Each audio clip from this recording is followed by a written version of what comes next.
Praise the Lord.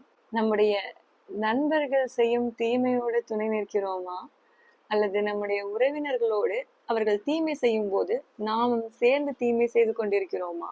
தீமை செய்கிறவர்களுக்கு எதிராக தீமை செய்து கொண்டிருக்கிறோமா? கர்த்தருடைய வேதம் சொல்கிறது, மத்தேயு 5வது அதிகாரம் 39வது வசனத்தில், தீமையோடு எதிர்த்து நிற்க வேண்டாம். கர்த்தராகிய இயேசு கிறிஸ்து சொன்னதான ஒரு அருமையான வார்த்தை என்னவென்றால், தீமையோடு எதிர்த்து நிற்க வேண்டாம். எந்த ஒரு சூழ்நிலையிலும் தீமை என்று ஒன்று நமக்கு எதிராக வந்தால் அந்த தீமையோடு நாம் எதிர்த்து நிற்க வேண்டாம்.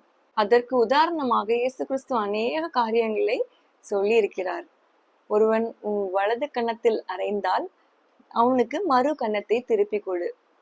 ஆனா இந்த நாள்ல நம்ம சிந்தித்து பார்த்தோம்னா, ஒருத்தங்க ஒரு வார்த்தை சொன்னாலே ஒரு மறு வார்த்தை சொல்லாம நம்மால இருக்க முடியல. ஆனா கர்த்தராகிய இயேசு கிறிஸ்து நமக்கு போதித்திருக்கிறது என்னவென்றால், தீமையோடு எதிர்த்து நிற்க வேண்டாம். ஒரு கன்னத்திலேயே அடிச்சா மறு கன்னத்தை காமிக்க வேண்டும் என்று சொல்லியிருக்கிற இயேசு கிறிஸ்து, நமக்கு எதிராக தீமையாக நம்மை காயப்படுத்தும் விதமாக பேசிய மனிதர்களுக்கு நாம் மறுத்தரமாக ஏதாவது சொல்ல வேண்டும் என்பது கர்த்தராகிய இயேசு கிறிஸ்துவின் பிரியம் அல்ல.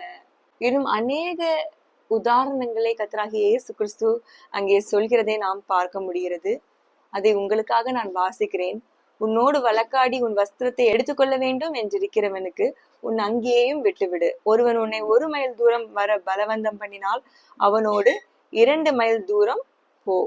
இப்படி நமக்கு தீமை செய்கிறவர்களுக்கு எதிராக எதிர்த்து நிற்காமல் தீமைக்கு எதிர்த்து நிற்க வேண்டாம் என்று கர்த்தராகிய இயேசு கிறிஸ்து நமக்கு போதிக்கிறார்.